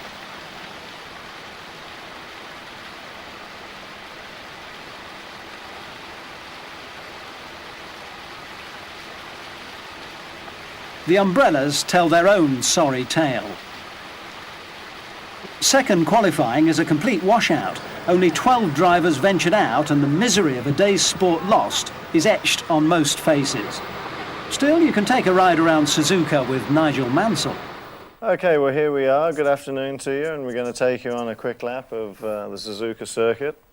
As you can see, we haven't had a very good day weather-wise today, so it will actually be a qualifying lap of yesterday. Most important thing for a qualifying lap, and a racing lap for that matter, is to come out of this chicane here, obviously as straight and as fast as you can, exiting here in second gear, changing up to third, to fourth and to fifth, even before you get to the start and finish line, grabbing sixth gear about here, and at this point in the dry doing about 279 kilometers an hour, and then at this point here about 296 to 300 kilometers an hour, depending on the wing setting. This corner, very, very tricky, very fast indeed. You change down to fifth gear, and then changing down, it has what is known as two apexes. This is a two apex corner where you have to slingshot, hit this apex, come out here, drive along, and then hit this apex coming through here. Changing at this point here into sixth gear, and then probably before hitting this corner, you're probably doing about 278 kilometers an hour. Changing down to fourth, very, very quick entry, and then down to third just before the corner, exiting, changing up to fourth before the bridge, after the bridge up to fifth, and then coming to one of the tighter corners on this circuit, to the hairpin, braking, 5, 4, 3, 2, round the corner in second gear, very, very tricky corner here, a lot of traction problems for the car, very, very hard for the car here and the tyres, accelerating second, third, fourth, fifth, actually going up the hill over the brow, and then changing up to sixth here, going very quickly again getting up to 278 mile an hour to 280 kilometers an hour, I should say. Braking a little bit, sixth, fifth to fourth, and then taking all this corner in fourth gear. Very, very important corner this. The exit of this corner is important because you carry all this speed down the straight. Fourth to fifth to sixth, and then this is again when you're reaching upwards of speeds of 300 kilometers an hour. And if the car is really good and you're brave enough or silly enough, I'm not quite sure which, you can take this corner more or less flat out in sixth gear and you don't brake. You have a bit of a confidence lift on the accelerator and then going through here very quickly. Braking from sixth to fifth to fourth to third to second, very hard. You saw the smoking tyre there yesterday. Coming through the chicane, and then it goes without saying, if you're able to do this, you actually do a time of 1 minute, 37.3 seconds. And the second time is my teammate with a 1 minute, 38.2. So very pleased indeed that we've got pole here on this circuit, because I think it's very important indeed, especially in the wet, if you can start from pole position. We had a little bit of an exciting time on the bike where we almost got pushed off the bike several times, but I'm pleased that we managed to get back and take on the lap of Suzuka circuit. The Williams drivers were the top draw at a Canon sponsors party on Saturday evening. Nigel needed a minder, burly Sean Pickering, to negotiate safe passage.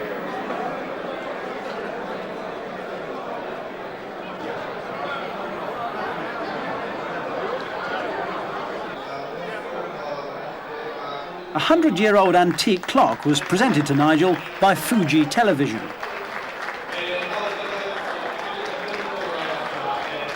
A chance now to ask commercial director Sheridan Thin what had gone wrong in Nigel's negotiations with Williams. Well, it was a worthwhile task. Achieving the World Championship was something worthwhile, and Nigel I wanted very much for his driving to continue for at least one more year. Not enough other people wanted it enough for it to happen, and so it fell by the wayside. I think that for any negotiation to be successful, there is a commercial side and a human side. I think the commercial side was nearly achieved, and it requires a human commitment to put things together at the end of the day. I was certainly very much involved in that. I certainly worked as hard as I could towards it. I know Nigel wanted it very much, and I think it's easy for people watching this to know who else needed to make a great commitment, and not only within Williams but in some of our major partners, and they didn't perhaps want it quite enough for it to happen.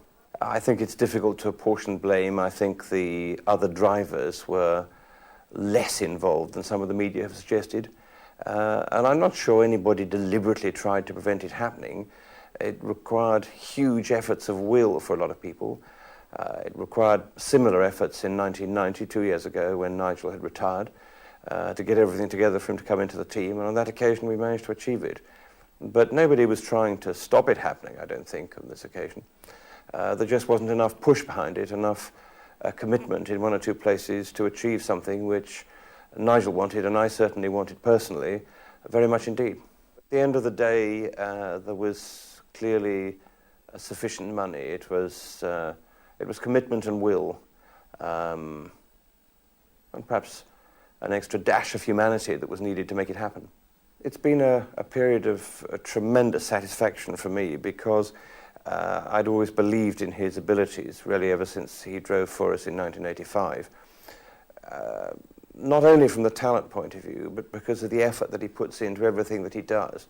He's unable to lose at anything, and the drivers that I've respected over the years, Jochen Rindt was another one some years ago, earned my huge respect and admiration from their massive commitment to winning at everything always. And Nigel is very obviously like that, and he works immensely hard at what he wants to achieve. And I believed in 1990, after his retirement, that it would be a terrible waste if he'd stopped at that stage. I believed a world championship was possible.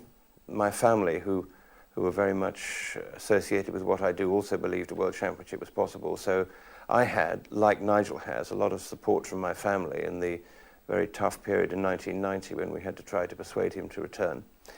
And there were disappointments in 1991 when he, as everybody knows, had some unreliability. Indeed, he had a difficult start to the 1991 racing season. And later on, as the year developed, he became as competitive as I thought he would be. And then in 1992, we made rather greater steps over the winter than the other two leading teams, and had a very competitive car. But despite the efforts of those, for whom I'm sorry, who doubt Nigel's talents, who chose to try to denigrate what he's achieved, his obvious commitment to performance all the time, the way he drove the car to its ultimate potential all the time, was immensely rewarding for me.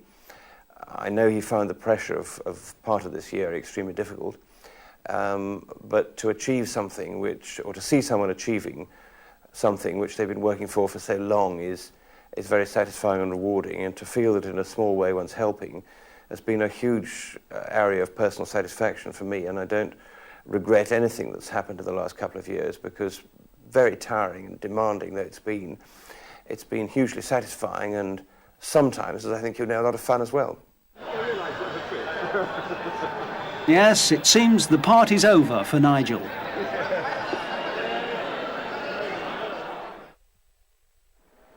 Race day and the excitement builds.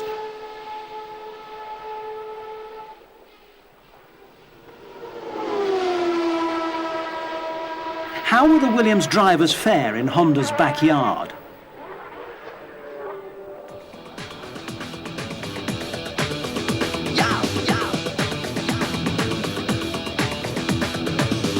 Tension mounts, tempers flare, the smell of dust and oil hangs in the air. Just one man stands out from the crowd. The British bulldog said loud, say proud. In every bar, in every street, today you make us fun, he red pride. Nigel makes a vintage start, and before the end of lap 1, he'll be a staggering 3.1 seconds clear of Ricciardo. Disaster for Honda in Japan when Ayrton Senna blows his engine as early as lap 3. Nigel then allows Ricciardo to take the lead, a magnanimous gesture to his Italian teammate. Then on lap 44, tragedy for Nigel as his Renault RS4 engine blows up and he's out of the race. As you can see, with 20 odd laps to go, I pulled over and just let Ricciardo by. Was that pre-arranged? I wasn't pre-arranged as such, but I said I'd help him, and I figure for him to go into the last race with 6 points ahead of Ayrton is better than only 2. So, I'm just sad that we weren't, 1-2, and, I should have got another 6 points, which is a shame. It just happened just like that in a flash? Yeah, I mean, engines do let go occasionally like that. It was obviously quite spectacular the way it went. So, I got a bit warm in the car, but I didn't want to walk back. Disappointing in a way for all his fans here though in Japan. Yeah, as I said, I would have conceded first anyway. I demonstrated that. But, I'm very disappointed not to get the 6 points, because I wanted to get some extra points in the championship. And the team worked very well. The mechanics I feel for, because, it's a shame for them. Meanwhile, Prix had stayed ahead to win his first race of the season by 13.7 seconds from the Austrian Gerhard Berger in the surviving McLaren Honda. In the Drivers' Championship, Ricciardo moves back to second place, 6 points ahead of Senna, with just one race to go. With the Constructors' title already pocketed by Williams, the battle is on for second place between McLaren and Benetton.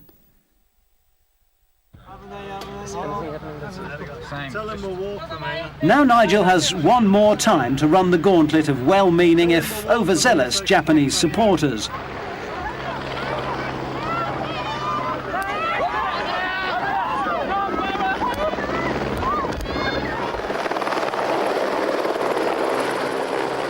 and then it's sayonara Japan.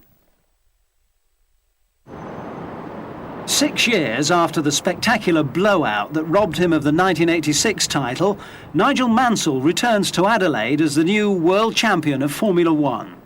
But he still has a score to settle. He's not won a race in the state capital of South Australia. Our story begins, however, upriver, somewhere along the Murray's 2,570 kilometres. Opposite the Big Orange at Berry, 3 hours' drive northeast of Adelaide, is Riverbush. Australia's Channel 9 network have organised a fishing expedition for Nigel, hoping that the champion will net them a big exclusive. How's he saying? Hi, good well? for you. Yeah, fantastic. Thanks for fixing the weather. Oh, well, we've tried to do our best. It hasn't been good lately. But, yeah. This is home.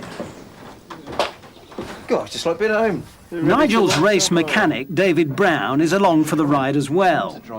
Everything is shipshape and it's time to cast off in search of a good stretch of river.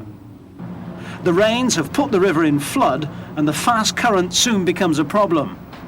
The speedboat being towed alongside capsizes and the shock momentarily paralyses the crew. Nigel galvanises everyone into action and leads the rescue operation.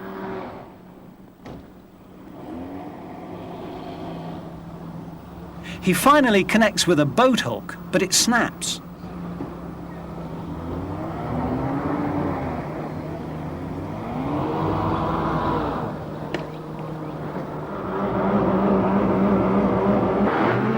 And then he gets a rope on the speedboat and secures it to the houseboat, and very soon the owner, Derek Tanner, is looking a much happier man.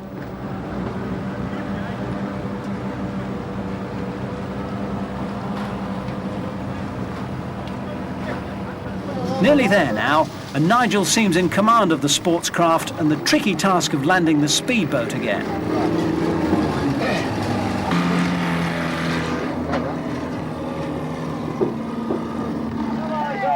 Come on, the river lady! Oh. Let's go on, Prix crew!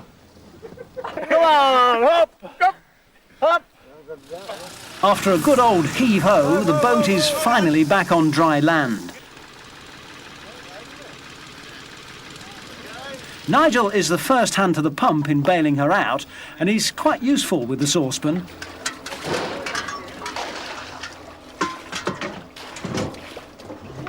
You'll probably be all right. Yeah. Yeah, that's his money, isn't it? Then, still at the helm of the rescue, Nigel begins the refloating procedure. Down in the open, you know. Mission accomplished, Captain. Well, thank you all very much. No. Thank you. We wouldn't have got it back without you, but mind you, it wouldn't have been in without you. Hey, who was driving the boat? Who was driving the boat? Who was driving the boat? Hey, who was driving the boat, Derek? Several hours behind schedule now, and the party head on up the Murray. Sadly, no one catches any fish from the flooded river, so Channel 9's scoop was different from the one they expected. The speedboat Mansell helped save is well and truly back to its former glory. How's that? And Nigel headed back to Adelaide for the serious business of motor racing.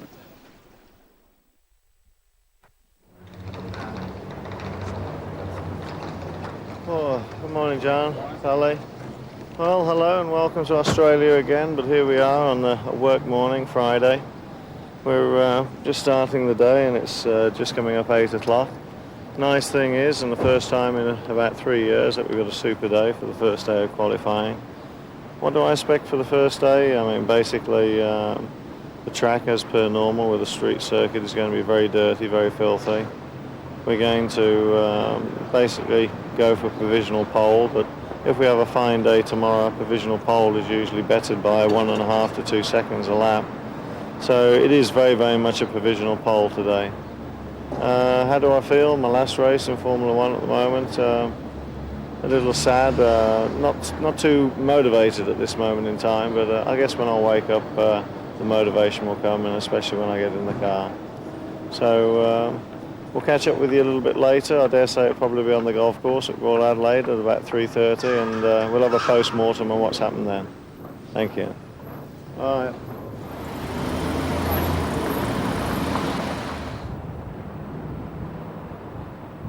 At the track, Nigel decided it was time to rewrite the record books again. In first qualifying today, he attacked the 3.78 kilometre Adelaide street circuit in a time of 1 minute 13.732 seconds, the fastest lap ever recorded, averaging 184 kilometres an hour.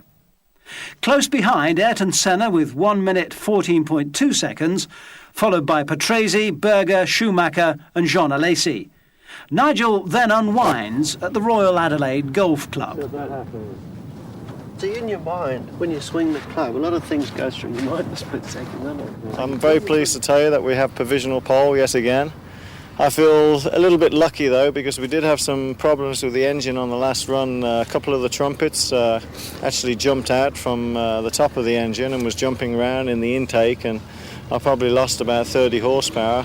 But in so doing, we still managed to get provisional pole, which was a 1:13.7 seconds, which, if I understand correctly, is the fastest ever recorded lap here in the Australian circuit.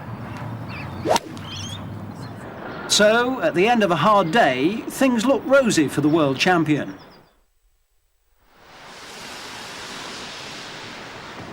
Good morning. As you can see, I'm late this morning. I didn't sleep real good, but then I was very heavily asleep until someone phoned me. And then I lost a few things, can you believe it?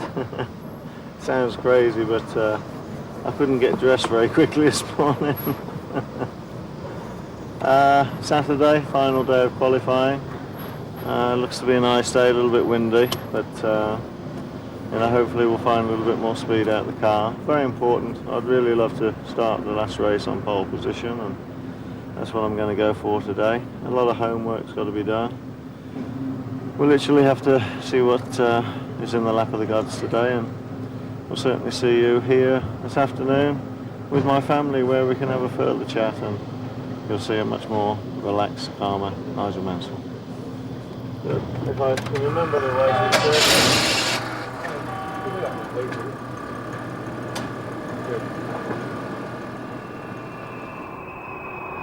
Nobody could improve on Friday's qualifying times. While Nigel was at the circuit, his family arrived, tired after their long trip from the east coast of America. Shorts again. Welcome. How are you? All right. Hi, John. Long. One little sleepy head. Oh, dear. You come straight.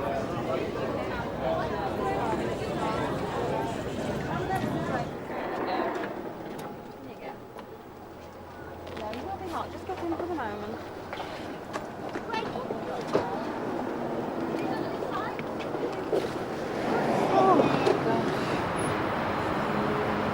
After a reunion in private at the city's sumptuous Hyatt Hotel, Nigel and the family are soon back to face the camera. Do business that way, isn't it?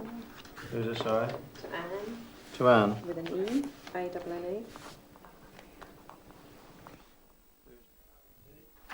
Okay, here we have a qualifying or a racing lap of the Adelaide Grand Prix circuit. Pit area is just here before the hairpin. You come round the hairpin is very, very important. You accelerate out of there in second gear, up to third, fourth and fifth gear, actually passing the start and finishing line here at 240 kilometres an hour. And then just get sixth gear for 2 or 3 seconds just before you get the chicane. Braking a little bit here from 6th to 5th to 4th, see the chicane in 4th, and then up to 5th gear. Braking hard down to 3rd, then accelerating 3rd, 4th and 5th, getting up to about 250 k's before the very fast bend coming down the main straight. And you take this, if the car's handling perfectly, in 5th gear, and accelerating down the straight, changing into 6th, and then getting up to 299 kilometres an hour at the end here. braking very hard, 6th to 5th to 4th to 3rd to 2nd to take the hairpin, coming round in 2nd, and then the incredible thing is from this short straight you go from 2nd to 3rd to 4th, braking hard here in 3rd, and then from this point here you go from 3rd to 4th to 5th, keeping it in 5th, all the way around here, accelerating up to 270 kilometers an hour at this point, and then braking very hard from 5th to 4th to 3rd and back to 2nd. And I'm very delighted to be able to tell you that if you manage to do a time, the pole time, which was set yesterday, was a 1 minute 13.7 seconds. And the greatest thing of all is that that's the quickest ever time around the Adelaide circuit, and also marks the 14th pole position of this year, making it an absolute world record.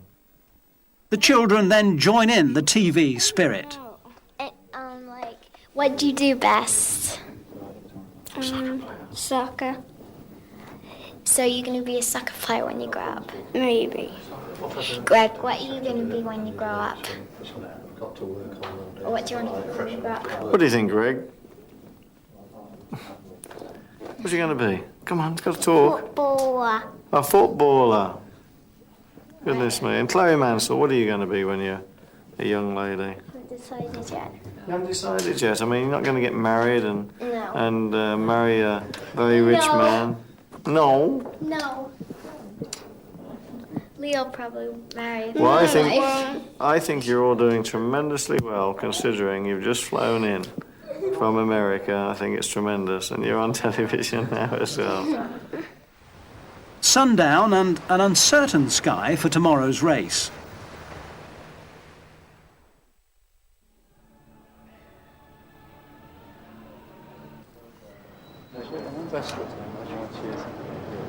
Brilliant to meet you. And good luck next year, Indy. Okay. Good morning to you. Here we are. Thank you. Here we are. I think it's Sunday morning. It's just gone 20 to 8, and we're rushing off to the circuit. And as you can see, it's a little bit overcast today, but hopefully the forecast it's to be dry and warm. Hopefully, at worst there'll be some very small showers, but. Hopefully we'll have a great race today. Very, very important to get a good start. I mean, Ayrton's very, very quick on the front of the grid, and he'll want to try and win this last race too, probably more so for himself than for Honda. So it's all to run this week.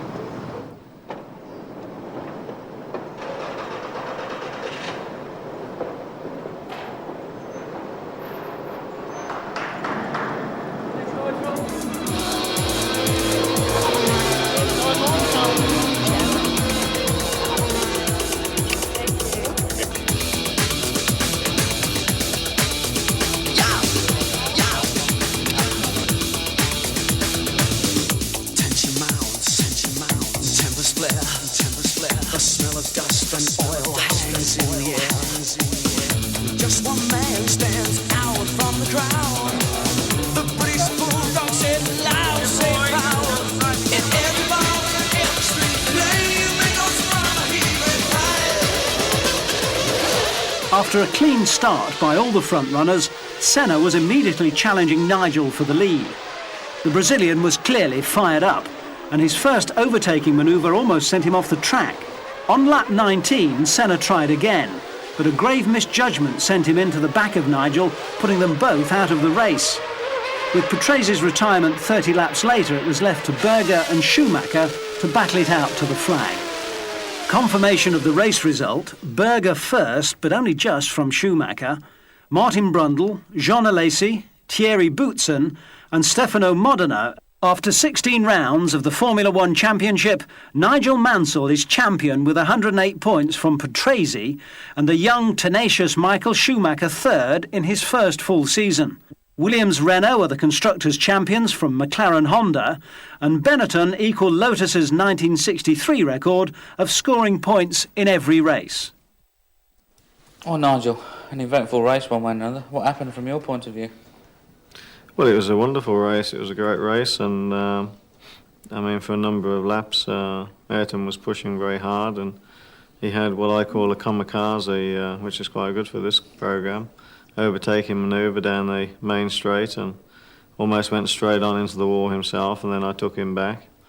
And then, unfortunately, when we caught traffic, he managed to get close again, and he just totally misjudged his braking and just ran straight into the back of me and took us both out. And, you know, that's a great disappointment. You must be devastated personally with the outcome of the race. Well, I'm very disappointed. I wouldn't say devastated, because I finished the year as world champion. We've won 30 races in my career now to date. And, you know, I'm just, again, to repeat myself, a little bit deflated, because it was one of the races that I felt I could win, and I did everything right off the start. I got the lead. We had a bit of a tussle for a couple of laps, then I made sort of 1.5 seconds to 2 seconds break. Then we hit traffic, and unfortunately he just got too close, and then he obviously made this mistake. If I can turn to you, Roseanne, now. It's been an interesting, if not incredible, year for you to be involved with the insider dealings of Formula One. Something I think I won't have to go through again. Yes, I don't want to go through it again, and I won't have to go through it again. So that's nice. We've survived 12 years of Formula One, nearly 13 years. So come out of it still smiling through it all. So that's got to be, I think, worth the celebration, if nothing else. Well, Nigel, as far as you're concerned, at the moment, it's the end of the Formula One road for you. It's been a long, sometimes painful, but ultimately satisfying 12 years. You must be sitting here with some mixed emotions this evening. Yeah, maybe. I think the incredible thing is really getting over the anxiety of going out the last race to no fault of your own. I mean, you work very hard to obtain pole position. You have to have a little bit of luck off the line to get into the lead, and then once Ayrton had done the one kamikaze, passed me down the straight, I tried to make the initial break. And then, you know, again, to repeat myself, to sort of be put out the race in that fashion, it will take an hour or two to sort of get over. But as Roseanne just said, we've come through 12 to 13 years of the Formula One career now. It has ended in 1992, and, you know, we've got through it. We're more or less in one piece, so to speak, and, you know, it's something to celebrate. We have got the championship, and as it looks on the points board, we ran away with it. I don't see it quite as that, but it just means that we did a fabulous job, and because my teammate had equal opportunity, and, you know, for whatever reasons, with a few mistakes he made or whatever, it's got just a bit more than half points on the board. So I'm really, really pleased with that, and at least we can go into our retirement with great satisfaction that we won the, you know, the greatest prize of all. And all Nigel's fans wish him well in the IndyCar Series next year.